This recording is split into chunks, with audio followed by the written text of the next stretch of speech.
So this is biology, week 9, term 1. So our quiz is 73 questions and it came out today. So lots of it is repeat from before, guys. So the things that I have done before, I might just skip or I'll go over very, very fast. Because صراحة يعني 73 questions is just a pain in the... Okay, so يلا, let's go. Okay, so this is just stupid. So we know that the lysosomes, they contain those enzymes that take care of digestion inside the cell. We know that the rough endoplasmic reticulum is the part of the ER that has ribosomes, that has ribosomes studded onto it, that can actually make and transport proteins to the Golgi apparatus. We know that the centrosome is the thing that organizes the mitotic spindle, which is like which when the cell splits into half during cell division. Yeah, that's the thing that's responsible into actually splitting it into half. You have your mitochondria, they carry out aerobic respiration, so cellular respiration. And the smooth endoplasmic reticulum, the exact same thing as the rough endoplasmic reticulum, only no ribosomes, and they create lipids. Well, yeah, they're completely different. Yeah, rough endoplasmic reticulum is for proteins, smooth endoplasmic reticulum is for lipids and detoxification. Okay, this is just stupid. Always unicellular is prokaryotic. ATS is the eukaryotic because they're bigger. Circular is always prokaryotic. Contain the membrane bound, always eukaryotic. Cell wall containing peptidoglycan, not cellulose. Peptidoglycan is prokaryotic. True nucleus, على طول eukaryotic. No lysosomes. If like the word no is in there, it's most probably prokaryotic. And plasmid is always prokaryotic. The DNA, which is in the form of a single circular chromosome, is found. Okay, so this is obviously prokaryotic we're talking about. So single circular chromosome, it's called the nucleoid. The region that it's found in is called the nucleoid. The extra pieces are called plasmids. The site of protein synthesis is always ribosomes. But the ribosomes are much smaller. That's why in the prokaryotes they're 70S and in eukaryotes they're 80S. Bacteria are also surrounded by a cell membrane made of peptidoglycan, not cellulose, peptidoglycan in bacteria. So here's the eukaryotic cell. The first cells were actually prokaryotic cells. The prokaryotic cell gained the nucleus when the plasma membrane actually ate a DNA, okay? As explained by the endosymbiotic theory. Okay, so the mitochondria evolved when a eukaryotic cell engulfed a heterotrophic prokaryote, and the chloroplast evolved when a eukaryotic cell engulfed an autotrophic prokaryote. Okay, so the mitochondria is when prokaryote ate heterotrophic eukaryote. And then, mitochondria is when a eukaryote ate a heterotrophic prokaryote, and then chloroplast is when a eukaryote ate a autotrophic prokaryote. Okay, and then the nucleus is when DNA got eaten. RER consists complicated system of membranous channels. It's physically continuous to the nuclear envelope. Studied the ribosomes, it produces proteins, only found in the eukaryotic cells, and it is not found in prokaryotic cells. Okay, so I've done all of that before, which is why I'm going really fast on them. Okay, Golgi apparatus consists of stacked 3 to 20 curved flattened circules, so like basically they look like pancakes, okay? Protein-filled vesicles that bud from the RER, so when you obviously protein-filled vesicles, it's obviously going to be rough endoplasmic reticulum. And then the lipid-filled vesicles, they bud from the smooth ER.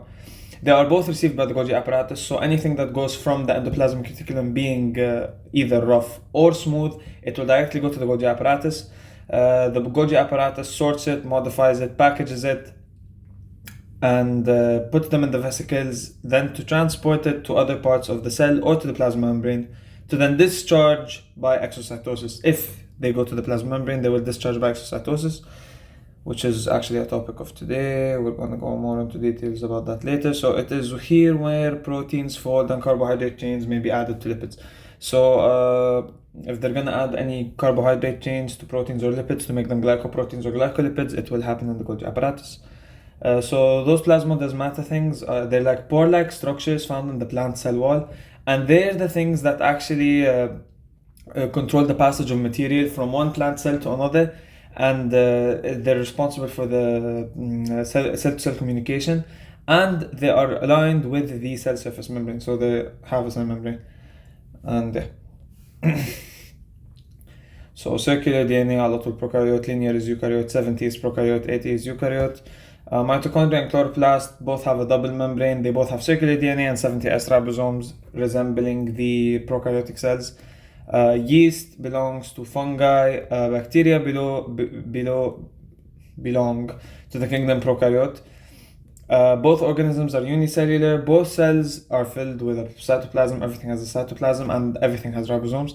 And both types of cells have genetic material in the form of DNA. So they both have DNA, it just looks different. It's either linear for eukaryotes or circular for prokaryotes. The no nucleus is obviously for the battery. The loop of DNA, so circular is bacteria. Linear DNA is yeast. Rough endoplasmic reticulum is yeast. No mitochondria is bacteria. Plasmids is bacteria, and no membrane-bound organelles is bacteria. So the cell wall, so they're basically asking us to label the bacterium. Here, have a look at it. You guys just have to memorize it. So see here, look at this weird thing, supposedly. Yeah, it's a chromosome, that's the plasmid, that's the actual piece of DNA. Here's the cell wall. That blue thing is the capsule. And that's the flagellum. That weird tail at the end. Okay. Oh my god, 73 questions. Okay, those are ribosomes, that's the Golgi body, this is obviously a eukaryotic cell. That's the RER because it's studied with the ribosomes, that's the lysosome, just because it's the lysosome. And that's the smooth ER because it doesn't have any ribosomes on it. So, which of the following explains how the plasma membrane is selectively permeable? So, small non-polar molecules are chemically similar to the phospholipid center. They can squeeze past the hydrophilic heads and pass directly through the hydrophobic tails by simple diffusion. So, simple diffusion only happens when the molecules are actually similar to the phospholipid center, which are the tails. So, meaning that they can't be polar, meaning they have to be hydrophobic. Okay, so they can actually pass through. Oxygen, carbon dioxide, and nitrogen can pass through the cell membrane by simple diffusion. Hydrophilic substances such as large polar molecules and ions that are chemically incompatible with the phospholipid center cannot pass through, just like I said, the hydrophobic tails, and therefore must cross specific channel proteins by facilitated diffusion. So if they can't actually undergo the simple diffusion, then they're gonna have to do the facilitated diffusion. It's the same, but it just passes through a carrier protein or a channel protein. Okay. The movement of molecules from a region of high concentration to a region of lower concentration. So both. So that means both of them don't need energy. Oxygen, على طول when you see oxygen, carbon dioxide, nitrogen, always it's simple diffusion. Whenever you see channel or carrier proteins, always go to facilitated diffusion. And whenever you see sugars, amino acids, charged ions crossing the membrane, it's always facilitated diffusion. Okay, so here's just true or false. So channel proteins are water-filled pores. Yeah, they are. They have a fixed shape. Yeah, they are. The carrier proteins, they flip between two shapes, but the channel proteins are only one shape. Channel proteins may have gated to control the entry or exit of the charged molecular ion. Yeah, obviously it won't just let anything through. It's specific to one thing. Each channel protein will allow several types of molecules. No, it's specific to one type of molecule. Carrier proteins flip between two shapes, just like I said, they do flip between two shapes. After the carrier protein has assisted in the movement of a molecule across the membrane, it can no longer assist in the passage of other solute molecules. No. So يعني شو, it's like a one-time thing, like it just helps once وبعدين خلاص. No.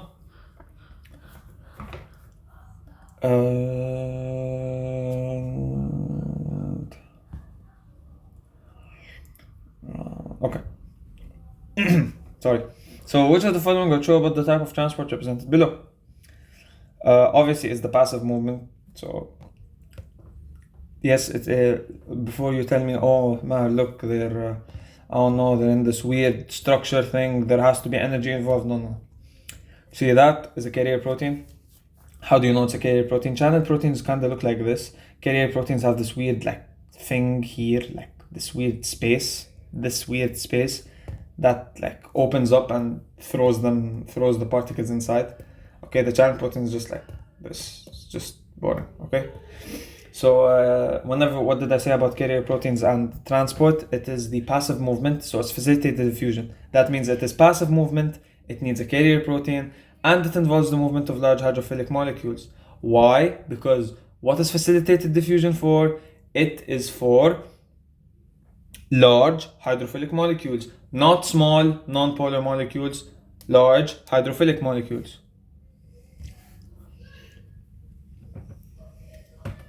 Sorry, I mean not small hydrophobic. So small and hydrophobic will obviously pass through very easily. It's the big and hydrophilic that won't. Which of the following are true about exocytosis? During exocytosis, an intracellular vesicle fuses with the plasma membrane. So yeah, basically, guys, this is a form of active transport, okay? And well, actually, it is exocytosis is a type of bulk transport, and bulk transport is also active, okay? So it needs energy. So basically, what happens is the vesicle, it fuses with the membrane, okay, with the plasma membrane, and then releases whatever is inside it, okay? So, which of the following accurately describes the structure and role of lysosomes? Guys, I'm genuinely skipping this one. Lysosomes, we should know it. Compartmentalization, we should know it. This is also compartmentalization, but I will tell you this, guys. You see here? Look at this. You see this? Okay. These two are opposite of each other. So you see decreasing surface area and increasing surface area. Obviously, this one is the wrong one because internal membranes facilitate cellular processes by minimizing competing interactions, correct? And by increasing surface area where reactions can occur. Obviously correct, because the more folds you have, the more surface area you have. Okay? Which of the following describe the endoplasmic reticulum? Guys, like, I'm just going to let you look at this, but صراحة يعني I've done it so many times. Okay, pyrimidines and purines as well. Way too many times. Okay? This is genuinely, it's mostly memorization. Okay, so I didn't solve number 20. Number 20 was about, so the general structure and function of proteins, we should be fine on that, okay? 21, which of the following may cross the plasma membrane by simple diffusion? Okay, so this is new. Yeah, well, not new, last time, but yeah. So the small non-polar molecules, they'll pass by simple diffusion, obviously. Oxygen, also because it's small and non-polar. Carbon dioxide, because it's small and non-polar, it will pass by. Amino acids, no. Some amino acids are polar, so no, not all of them can pass through the plasma membrane by simple diffusion. Glucose, just like I said, when you see glucose and amino acids, is always facilitated diffusion, so not simple diffusion. And chloride ions, they are literally telling you that it is chloride ions. Ions means it's charged, and charged cannot pass through by simple diffusion. Never. Okay? So here, guys, they're talking about cells, and when you put them in water, okay? So basically, water. Okay, fine. So here I have water. Okay, let me draw it. Okay. Here I have water. Okay, this water has no salt in it, meaning it has a very high water potential. Okay, meaning when I put a plant cell inside here or an animal cell or whatever, okay, the water from outside, from the cup, will start to go inside the cell. But if I had water with a lot of salt in it, and then I put a plant cell, the salt took away from the water potential of the water in the cup. So now the water inside the plant has a higher water potential than the actual water outside, meaning that the water in the plant will go outside to the water in the cup to even it out. Okay, so that's how water works. We'll go into more detail as they show us more. Water has a higher water potential when compared to the plant cell, and so will enter through the selective permeable cell membrane by osmosis. So guys, whenever you see water transportation, it's always osmosis, okay? And since I told you that it's pure water, whenever they say pure water always has the highest water potential, which means that the water will go from the pure water inside the plant cell or inside the animal cell or whatever, okay? You have the protoplasm and central vacuole. Okay, so obviously they will expand. Okay, so basically what they're telling you here, you have a plant cell with a cell wall.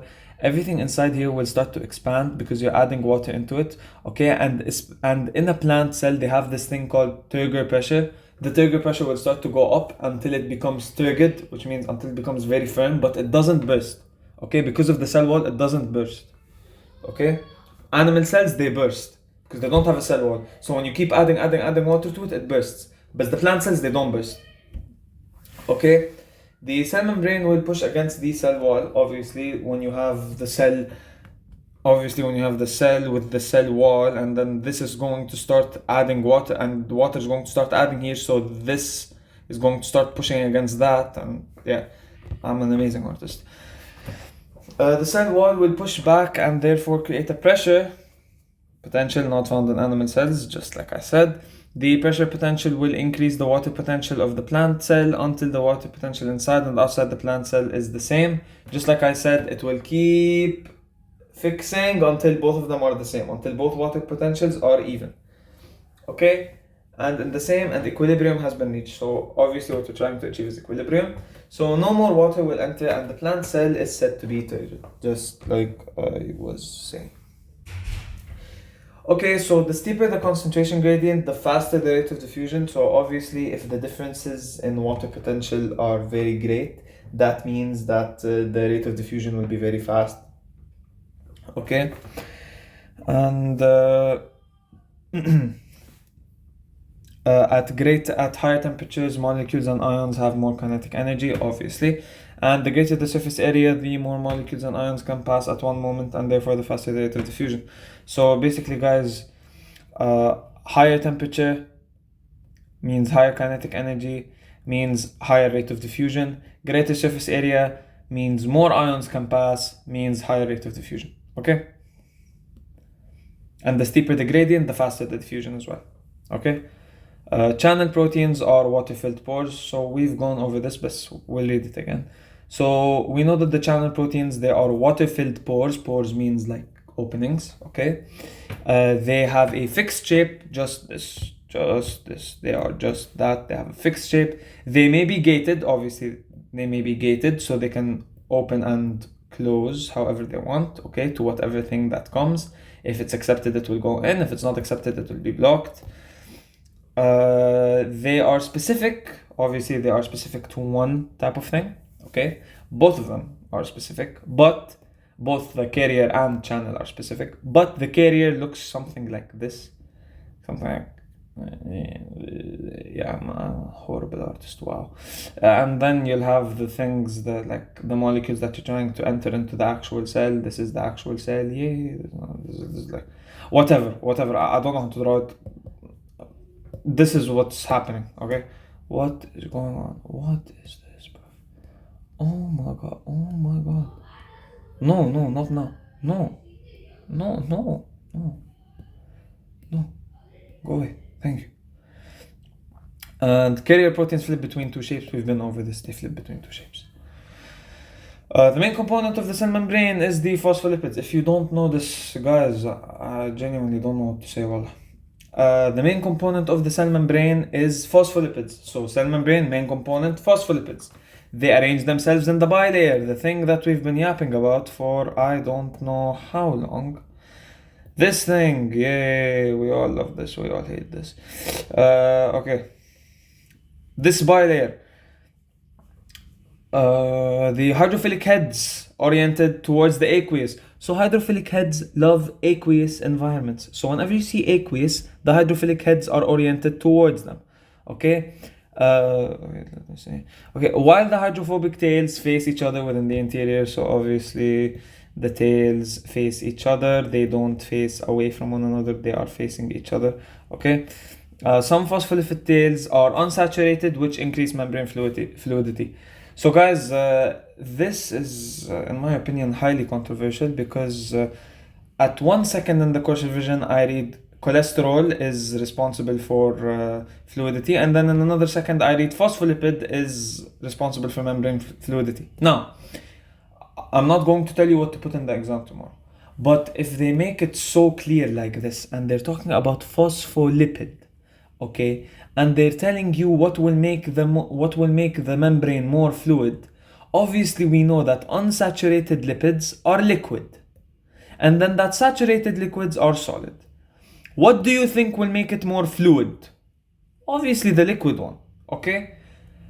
I don't know which one is correct, but I think that it's the phospholipids that are responsible for the membrane fluidity and not the cholesterol, because we know that the cholesterol doesn't allow, because I know that the cholesterol, well, I don't know.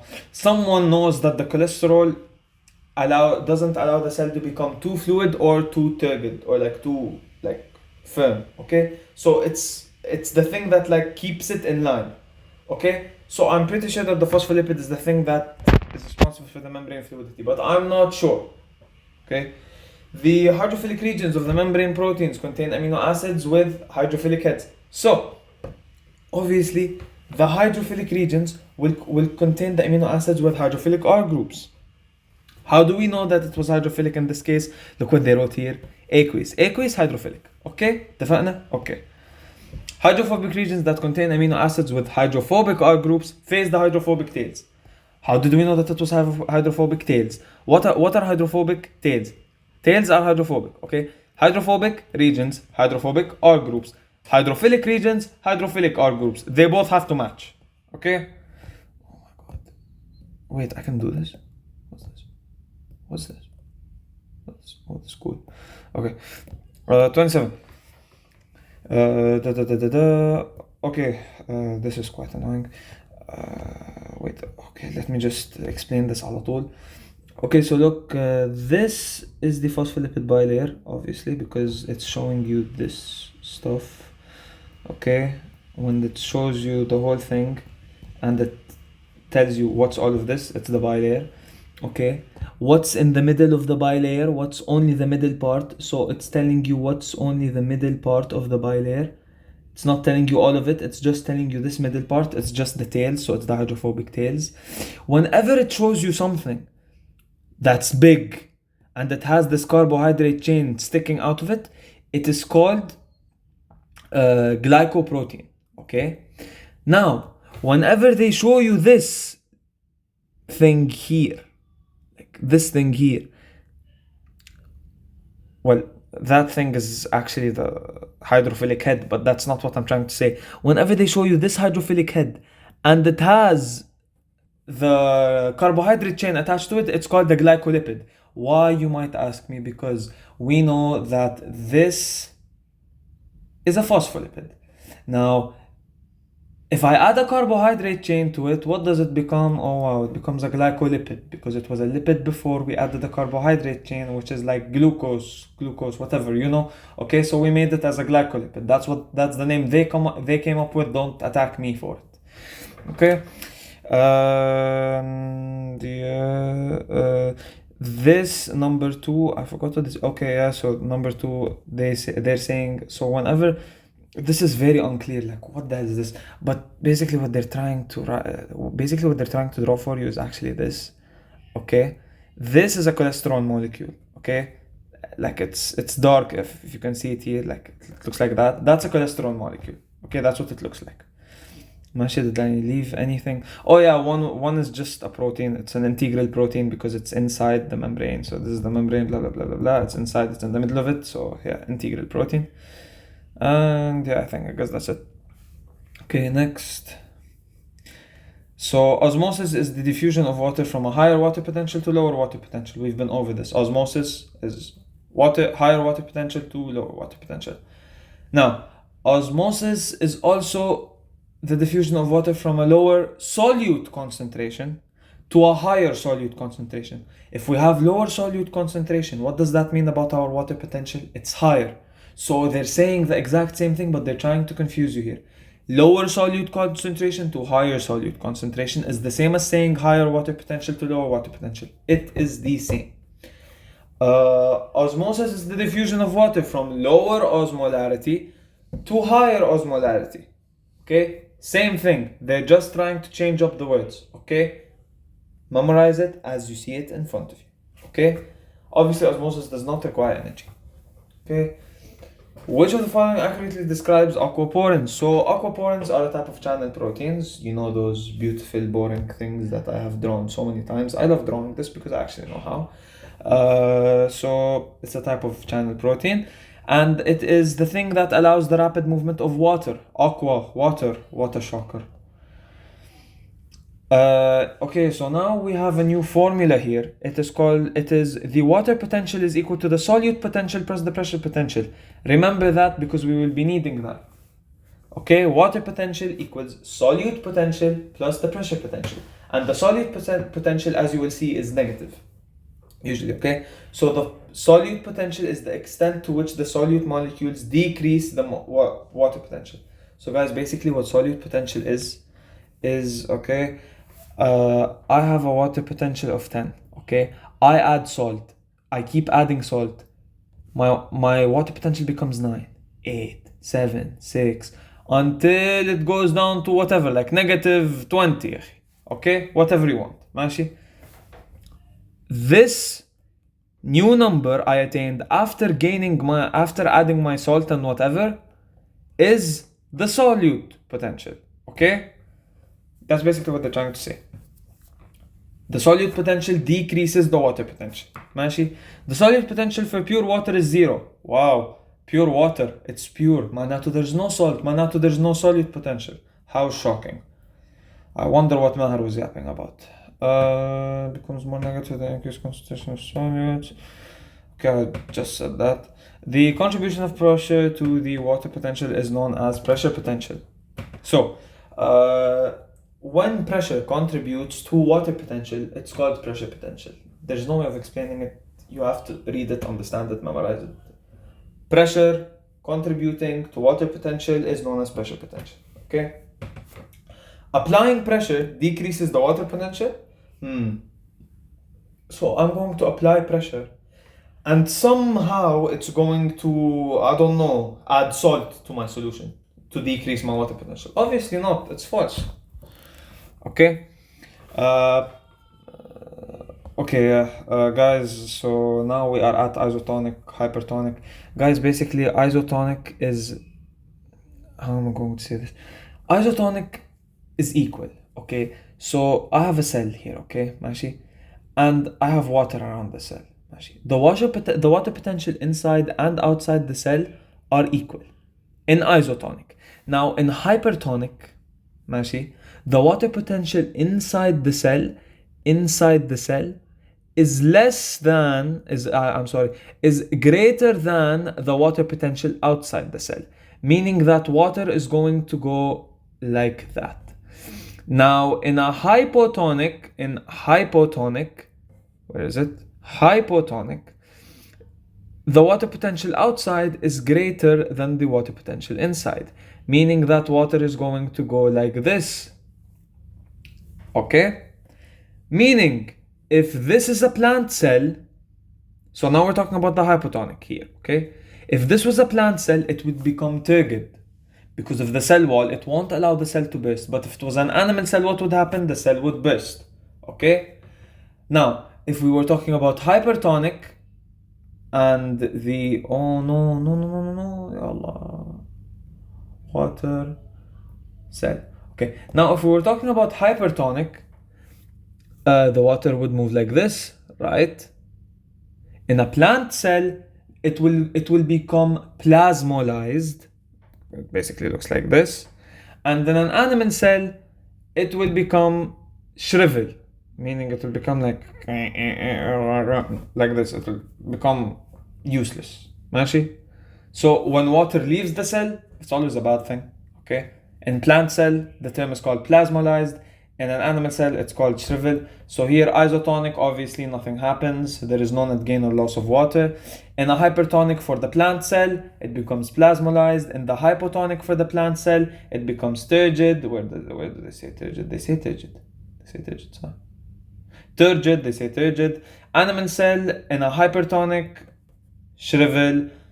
Animal cell in a hypotonic, bursts. Wow. Oh, yay. Oh, wonderful. Okay. So, we remember water potential equals to solute potential plus pressure potential, okay? Now, if my plant cell is immersed in water overnight, and the cell tissues have a solute potential of negative 500, okay? The plant cells that have been placed in water will become fully turgid, ماشي? If they become fully turgid, that means their water potential is zero. Memorize it. Fully turgid means water potential of zero. ماشي? That means zero equals to the solute potential, which is negative 500, plus the pressure potential. What do they want here, CD? Pressure potential. What do you put here? Pressure potential. Bring this to the other side. P equals to 500. Wow. Let's go down. Plasmolysed cell has a solute potential of negative 650. So solute potential, water potential equals solute potential plus pressure potential. Solute potential of negative 650 plus the pressure potential. Now, if we're talking about a plasmolysed cell, do you think that there will be any pressure on the cell wall? We said that pressure only exists in plant cells. So there's no such thing as pressure in animal cells. ماشي? In plant cells, there is pressure. Now, if there is pressure, there can only be pressure if the cell membrane is protruding and putting pressure on the cell wall. If it's plasmolysed, that's not happening. Meaning what? Meaning that the pressure potential will be zero. Meaning the water potential will equal to negative 650. Okay? And now let's do the boring stuff. So when placed in a hypertonic solution, water will enter both the plant cell and animal cell by osmosis. What is the transportation of water called? Osmosis. Cytoplasm and vacuole of the plant cell will enlarge, exerting a turgor pressure. So, plant cell, enlarge. When it enlarges, it will hit the cell wall, exerting pressure on the cell wall. This pressure is called turgor pressure. It will not burst because the cell wall is going to hold it in. It's strong, it's sturdy. So it won't allow the cell to burst. Now the animal cell will expand and it will eventually burst. Okay? And yeah, that's it. So next. Number 30. Okay, so the glycerol molecule and the what the hell is that?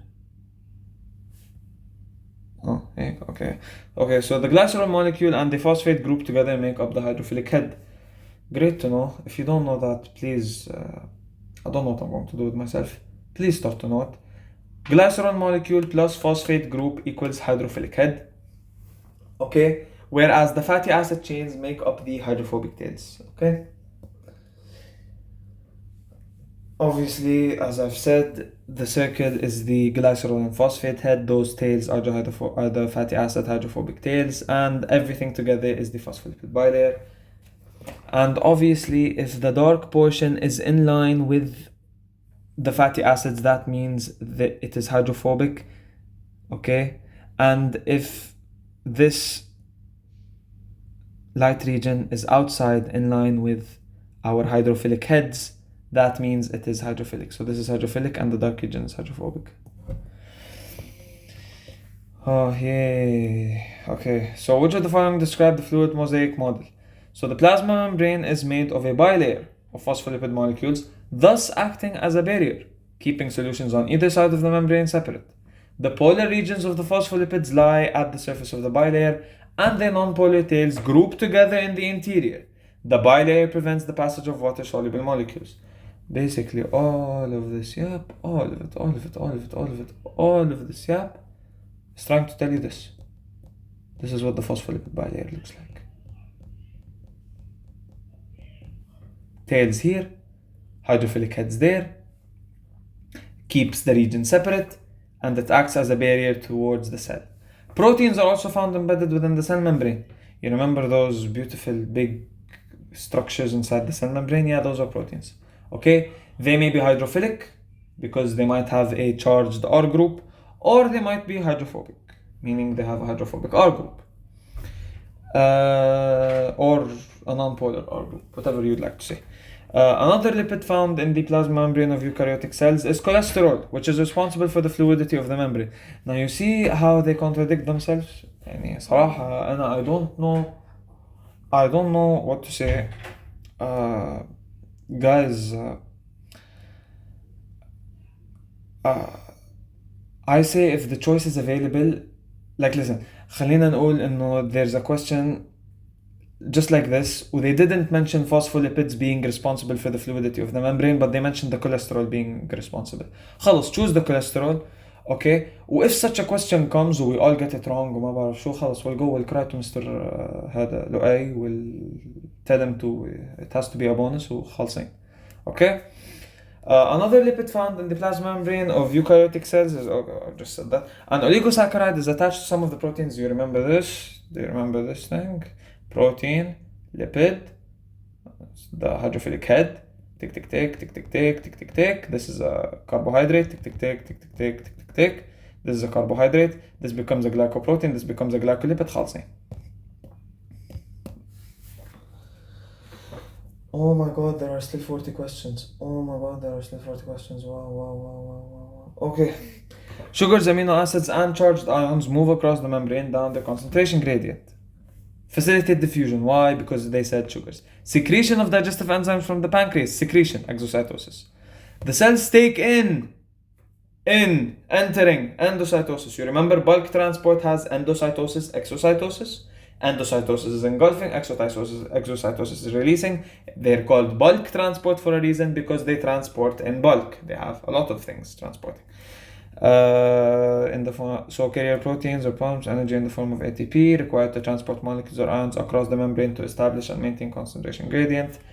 Active transport, because they said it needs ATP and they didn't specify in which direction, outside the cell, inside the cell, so you just say active transport. Hydrolysis of ATP is required to provide energy. Same thing here, active transport. The movement of molecules from a region of higher concentration to a region of lower concentration without the need of energy or channel or carrier proteins. Simple diffusion, not facilitated, simple, because they said no channel or carrier proteins. Small non-polar molecules such as oxygen على طول simple diffusion. خلاص. Internal vesicles fuse with the membrane and secrete large molecules out of the cell. It's exocytosis. Out of the cell, exocytosis. The movement of molecules from a region of higher to lower, that means it's some kind of diffusion, okay? Without the need of energy, but it does have channel or carrier proteins, it's the facilitated diffusion or the controlled diffusion. Secretory vesicles from the Golgi body carry enzymes to the cell membrane and release their contents, that's exocytosis. Release. Bye-bye, go outside, okay? Guys, I've been yapping about this for such a long time. Basically, diffusion, there are no protein carriers, no energy required, it's along the concentration gradient, so from high to low concentration. Facilitated diffusion, there are protein carriers, no energy required, as well along the concentration gradient. Active transport, there are protein carriers, or there is energy required, it's against the concentration gradient. هيك متيس الأخ. He wants to do whatever he wants.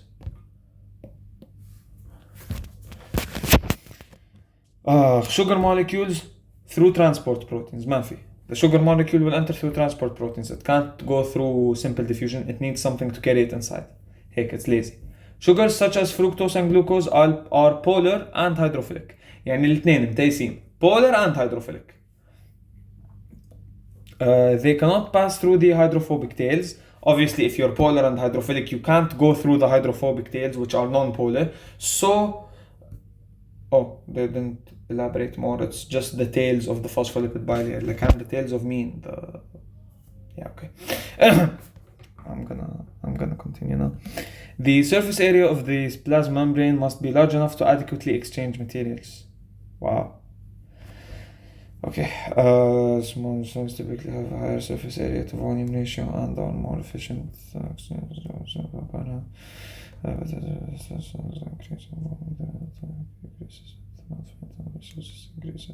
Okay.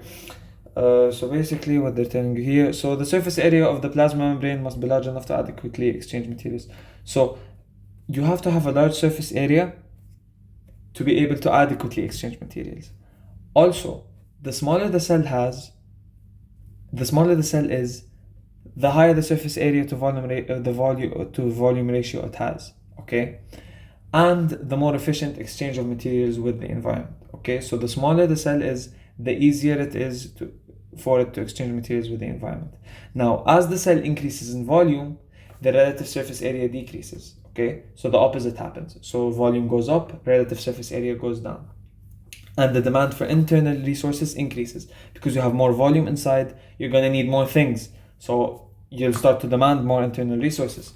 Now, the complex structures, such as membrane folds, are necessary to adequately exchange materials with the environment. Why? Because those folds are the things that increase the surface area. And without the increase in surface area, you won't be able to exchange materials adequately with your environment. Now, as organisms increase in size, their surface area to volume ratio decreases. So as they decrease in size, the ratio increases. As they increase in size, the ratio decreases, affecting properties like rate of exchange with the environment. So when the ratio is high, it's good for the exchange. When the ratio is low, it's bad for exchange. Okay? Cells and organisms would have limited ability to receive. Okay. So small surface area to volume ratio. So a bad ratio means what? They will be only able to receive a limited amount of resources from the environment. They will only be able to eliminate a limited amount of waste products. They will be able only to acquire a limited amount of thermal energy. And they will only be able to acquire a limited amount of chemical energy. They will only be able to exchange a limited amount of chemical energy with the environment. So a small ratio is bad. Okay, guys, this is another formula, so we're gonna have to memorize it.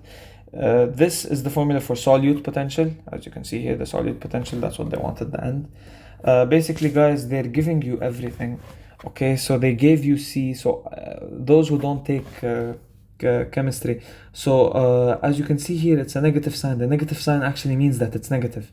Okay, the I is the ionization number, basically the number of ions it goes out into. So it dissociates into one sodium and one chloride. That means it's 2. Okay, so the ionization number here is 2. C, it's a constant, and they gave it to you here, 0.0831. Okay. Sorry, R is the constant. Oh no, R is the constant. My bad, guys. My bad. Okay, R is the constant. Okay, C is actually the concentration, which is that 0.3. Okay, and T is the temperature in Kelvin.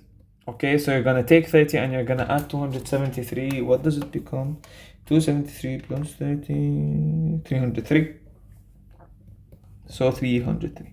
Okay. Now, you just fill all of those in, and then to get the solute potential, you multiply all of this together. So you do negative 2 multiplied by 0.3 multiplied by 0.0831 multiplied by 303, and you'll get negative 15.1 something, but they only want one decimal place, so negative 15.1. You can also put, well, they don't only want one decimal place. You can put all of these answers will be accepted. Oh my god. Okay, guys, I genuinely cannot even help you with this one. You're going to have to genuinely memorize this. So the movement of insulin out of the islets of Langerhans is bulk transport. The movement of glucose to be stored in liver using the GLUT transport proteins facilitate the fusion. The movement of sodium ions to the outside of the cell. Sodium ions from the inside, outside of the cell, through the sodium-potassium pump. Why does all of this need to happen? That means there has to be energy involved. That means it's active transport. The movement of oxygen from the air into the blood. Oxygen diffusion, simple diffusion. As you can see here, obviously these two are both examples of passive transport, which is why I put passive here, simple here, facilitated here. Why do you put facilitated here? Because of the channel and carrier protein, so obviously this is going to be the facilitated. And the active transport, why is it active transport here?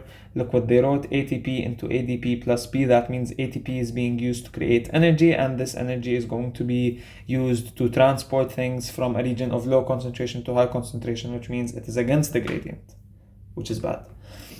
Okay, low concentration to high concentration is D, which is the active transport. And bulk transport is a example of active transport, which is why D again. Oh my god.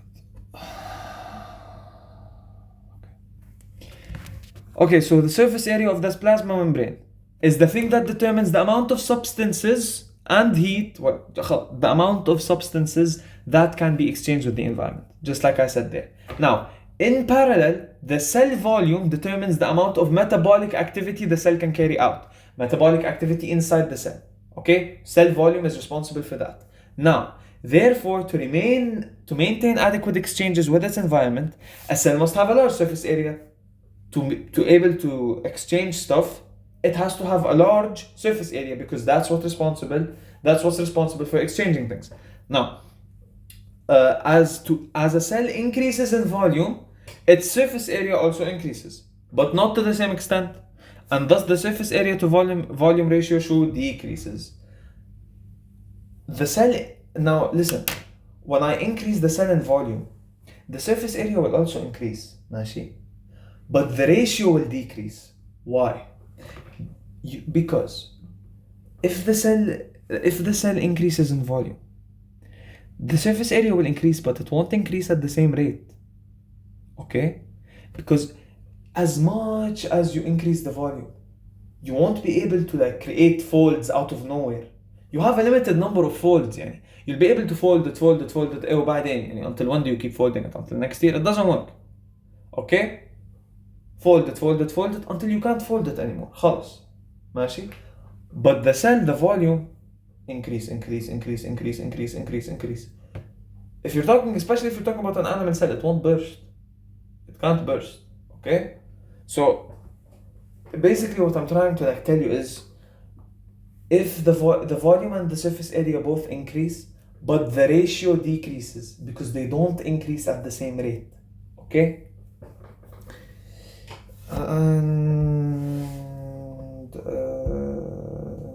Consequently, the plasma membrane cannot keep pace with the increasing cell volume to maintain the intracellular solute concentrations and temperature at appropriate levels, nor get rid of waste products at an adequate rate. Consequently, cells are generally small in volume to maintain large surface area to volume ratio. So, if you have small volume, the ratio will be large. If you have big volume, the ratio will be small. Okay?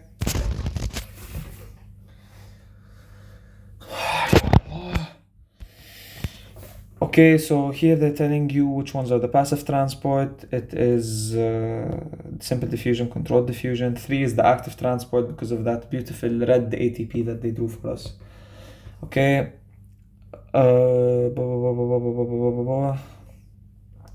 Which of the 3 types of transport shown does oxygen use? Oxygen, simple diffusion. Against their concentration gradient is active transport. Does not need a protein carrier is simple diffusion, because both the active and the facilitated the transport, they both need شو اسمه carrier proteins, but simple diffusion doesn't. Which of the 3 types of transport shown in the figure above requires a protein carrier but no energy? It's the facilitated diffusion, obviously. Okay, so what I've been talking about for I think 20 years, the hypotonic, hypertonic things, the shrivel, the burst, whatever. Okay, obviously this is a plant cell, these are plant cells, these are animal cells. This is hypotonic, it's about to kaboom. This is the isotonic, it's the same, really. And this is the hypertonic, it's shriveling up. Same thing here. It's very, very, very big. It has lots of pressure. It's in the hypotonic. Medium, normal, isotonic. Very small, it's plasmalized, hypertonic. Okay? Ya Allah. Okay. Substances move across the cell membrane without any help or intermediately molecules. In path B, it goes straight through. That means we choose path B. Ions move down their concentration gradient with the help of channel proteins. Which one's the channel protein, A or C? C is the channel protein, so we choose path C. Move down the concentration gradient through carrier protein. Which one is carrier protein, A or C? A, so we choose A. Movement of gases such as oxygen. Oxygen is simple diffusion, and simple diffusion, so we choose B. Allahu Akbar. Substances move across the cell membrane down their concentration gradient. True, because it goes straight through. Nobody's helping it. The movement of substances requires energy. No. Simple diffusion, no need energy. Substances cross the cell membrane without the help of transport proteins. Obviously, as you can see, no one's helping them. Examples of molecules moving through the above process are large hydrophilic molecules. How are large hydrophilic molecules going to move without anybody helping them? They're big, they're fat. False. The diagram represents simple diffusion. Yes, true. Nobody's helping them and there's no need for energy. As you can see here, so this is the transmembrane glycoprotein. As I said, it's like a big structure, وبعدين it has this chain, the carbohydrate chain, so it's a glycoprotein.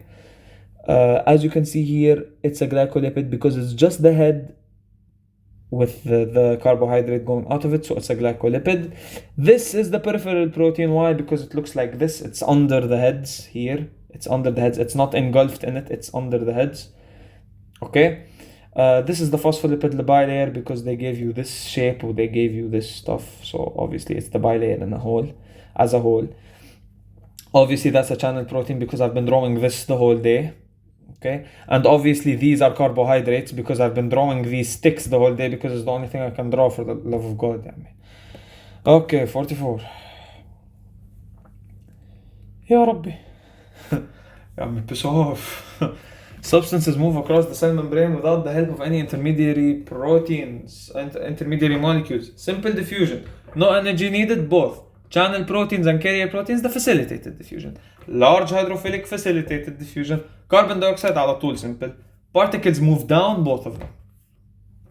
I've been yapping about that for too much. I'm going to dream about it a little bit. Okay, look at this beautiful shape. Look at this, we look at that. What are they indicating? The phospholipid bilayer as a whole. When they give you only this, what do you think that looks like? Like, it's obviously the hydrophobic tail. What does this look like? Look, I can draw a smiley face. What do you have a face on? A head. What is it? A hydrophilic head. Which of the following are true regarding the plasma membrane? The plasma membrane regulates the passage of molecules into and out of the cell. Plasma membrane. What's its job? Regulate the movement of molecules into and out of the cell. That's the whole thing that we've been talking about. Plasma membranes differ in the type of proteins integrated into them. Obviously, every plasma membrane has something different into it. The plasma membrane includes proteins, phospholipids, and cholesterol. Correct. Just like I explained before in that big figure, it had integral proteins, glycoproteins, glycolipids, the phospholipid bilayer, hydrophilic head, hydrophobic tail, cholesterol, everything. It had everything. Okay?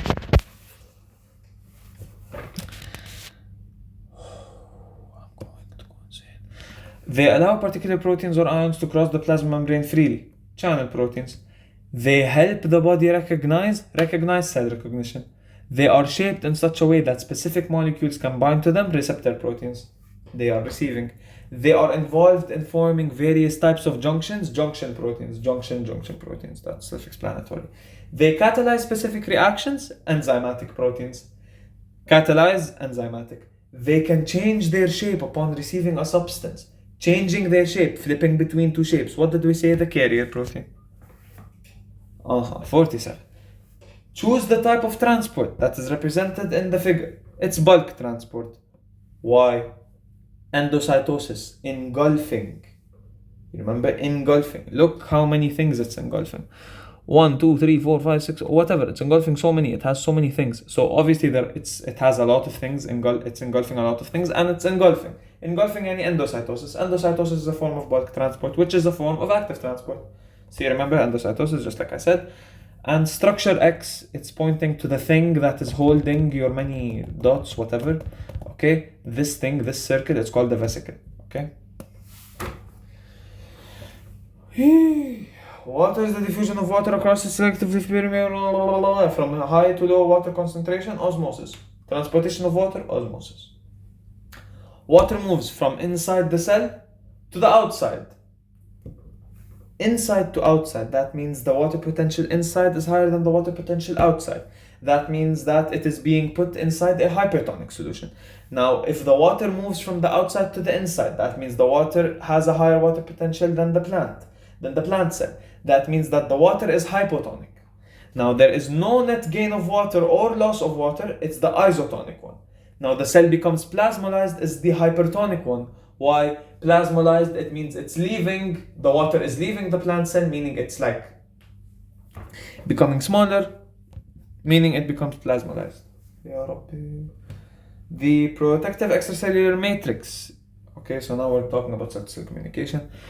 The protective extracellular matrix is a meshwork of proteins and polysaccharides in close association with the cell that produces them. So, extracellular matrix, meshwork of proteins and polysaccharides, and it is a protective matrix. Okay, it contributes to the communication between cells, so cell-to-cell communication. Junctions also allow communication between animal cells. Okay, adhesion junctions mechanically attach adjacent cells. So adhesion junctions, they mechanically attach adjacent cells. And then the tight junctions connect plasma membranes between adjacent cells together, producing a zipper-like fastening. Okay, so these are like very tight together, like they're more sturdy than the adhesion. In a plant, the cytoplasm of living cells is connected by plasmodesmata. So in a plant, they're called plasmodesmata, okay? Numerous narrow membrane-like channels that pass through the cell, allowing cell communication. The presence of proteins is the thing that allows its fluidity? False. The greater the concentration of unsaturated fatty acids in the phospholipid bilayer, the more fluid it is? True. Cholesterol prevents the membrane from becoming too fluid at higher temperatures and too solid at lower temperatures? True. Cells are flexible because the proteins embedded in the membrane are fluid? False. Proteins and fluidity are not related. Common in bacterium and animal cell membrane, ribosome, DNA. We know this. Guys, genuinely, we have to know this. We have to know this. Drag and drop the following cell instructions in the correct sequence for the production of a normal CFTR protein. What happens? From the nucleus to the rough endoplasmic reticulum, then to the Golgi apparatus, then to the plasma membrane. Okay? Take the code from the nucleus, put it into the rough endoplasmic reticulum, make the protein, take the protein, transport it to the Golgi apparatus, modify, package it. Take it out of the Golgi apparatus, put it in the cell membrane. Either transport it to the organelle that needs it inside the cell, or another cell outside, like a different cell. Sorry. Identify the location of the ribosome. It's obviously on the rough ER. Okay. The most likely location of the mutant CFTR protein that has an amino acid substitution in the ATP binding site. Whenever you see substitution in ATP binding site, it's the plasma membrane. Okay? I don't think they'll ask us that, by the way. Just memorize it. Eukaryotic cells have membrane-bound organelles. Prokaryotic cells don't have membrane-bound organelles. Guys, we know this. I'm sorry, but we know this. Okay. The nucleus contains the genetic... We know this, guys. I'm sorry, but too much. Ribosomes are found in eukaryotic cells. Okay, this is stupid. Vacuoles and... This is just dumb. Guys, please. Monosaccharide, polysaccharide. I'm not gonna waste my time. Water. Guys, water. You know me. Water. Topic of water. I can't stand it. If you don't know this, then I don't know how you were doing the exams the past couple of weeks. For the whole term. What are some characteristics of the... Same thing there.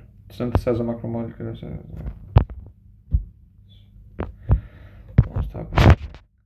Okay.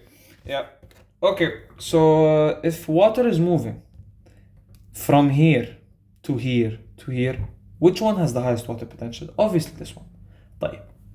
We know why. You might ask me why. We know that water is transported by osmosis. We know that osmosis is basically the diffusion of water. Okay. Now, diffusion is from high concentration to low concentration. That means A has the highest concentration, B has the medium concentration, and C has the least concentration. Now, highest concentration of water means the highest water potential. So this is the highest water potential, this is the medium water potential, and this is the lowest water potential. Meaning that this is hypotonic, this is, I think, this is the most hypotonic, this is the middle hypotonic, and this is the least hypotonic. Most, least hypotonic. Most, least hypotonic. Okay?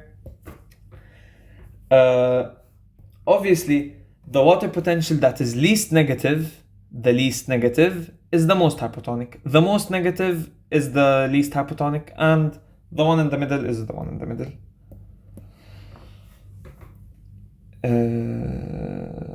Okay, so aquaporins are a type of channel proteins, facilitated diffusion. Water molecules move across the cell membrane down the concentration gradient, both, okay, in both simple diffusion and facilitated diffusion, okay. Water molecules pass directly through the phospholipid molecules of the bilayer in both directions, simple diffusion. Pass directly, that means simple. Water molecules move from the compartment with the highest amount of water to the compartment with the lowest amount of water in both. It's always from high to low concentration. It just differs. If it requires aquaporins, that means it's facilitated diffusion of water. If it doesn't require aquaporins, that means it is simple diffusion of water. Okay, but it's always from high to low concentration. Both types of transport involve the movement of molecules and ions using energy. So they're talking about active transport and bulk transport. Okay, so they both need energy. Okay, the transport of material on a large scale is bulk. Okay, this can be in two forms: either endocytosis, where you engulf; exocytosis, where you remove. We did something very similar to this. So extracellular matrix is the protective meshwork of proteins and polysaccharides. Junctions also allow common communication between animal cells. A gap junction is a hydrophilic channel specialized for intercellular communication between adjacent cells. In a plant, the cytoplasm of living cells is connected by plasmodesmata. Okay, so all they added here is the gap junction. Diffusion toward lower concentration gradient. Okay, yeah, guys, basically diffusion is from higher concentration to lower concentration. It goes down the concentration gradient. Bulk transport, it's toward the outside or inside of the cell, so it's either endocytosis or exocytosis, and it needs vesicles. Okay, vesicles, not proteins, vesicles. Vesicles is bulk transport. Facilitated diffusion toward the lower concentration, just like normal diffusion, but you need carrier or channel proteins. Active transport toward the higher concentration, so it's from low to high concentration, and you need carrier proteins. Okay, and energy. So he wants proteins, he wants energy, or he wants to move or he wants to go against the concentration gradient. The presence of proteins gives the membrane its fluidity, while the phospholipid bilayer is responsible for the mosaic pattern of the membrane. False, obviously, because شو دخل the phospholipid bilayer be the mosaic pattern? It's the proteins. They meant to switch that. The greater the concentration of unsaturated fatty acids in the phospholipid bilayer, the more fluid it is. True. Guys, I genuinely don't know what to do about this fluidity situation. Sometimes they tell us cholesterol, sometimes they tell us phospholipids, sometimes maybe they tell us both, maybe, I don't know. Saraha, I genuinely don't know. If somebody does know, please let me know as well, and let everyone know. Or tell me and I'll tell everyone, but I don't know the situation with this fluidity thing, okay? Cholesterol prevents the membrane from becoming too fluid at higher temperatures and too solid at lower temperatures. Yeah, that's true, and cells are flexible because the proteins embedded in the membrane are fluid. Proteins, fluidity don't mix, so it's false. I think I already did that question. I genuinely don't remember what I did and and I didn't do. Oh, yeah, habibi, did. Let me finish, yeah, habibi. Okay, circle the site of protein synthesis and underline the site of ATP production. This is really easy. Okay, viruses, guys, we have done viruses a million times. On this note, in our last AMS, they did ask us a question, something like part B. They asked us what is found in a Ya Allah, what can be found in a virus. Okay, and the options were A, B, C, or D. Tamam, and the correct option turned out to be D. Okay, that option said that what's it called? That a virus only has DNA and a protein. هلا in the course revision they say something different. Again, of course our school loves to contradict itself. If the question comes, we'll complain about it. But we asked Mr. Luay and he said that if the question comes, choose D. So I'm telling you guys from now, if the question comes, choose D and we'll complain about it. But don't get it wrong. Don't get it wrong لأنه ممكن يتيسوا. لأنه you know how the school is. Don't get it wrong. It's part D according to Mr. Luay. صراحة I don't remember what I put. I guessed it and I got it correct, to be completely honest with you guys. I guessed it and alhamdulillah like select it worked out in the end. But I genuinely don't know it. I didn't know it. We asked Mr. Luay, it turned out to be D. I'm not sure. Okay. So let's hope it won't come. ماشي. And moving on to number 73. Which structures are common between prokaryotes and eukaryotes? Ribosomes, cytoplasm, plasma membrane. Okay? خلاص. Thank you guys. I'm sorry the video is so long. I tried to skip as many of the easy questions as I could to make the video a bit shorter. Guys, please make sure that you do as well the course revision, because tomorrow's AMS, I really have a feeling that it's not going to be as easy as before. حتى last AMS wasn't as easy as the ones before it. So focus, especially those who want to go down the medical path. Understand that this is the most important subject you have. You obviously know that. So inshallah khair. Good luck to everyone and thank you guys.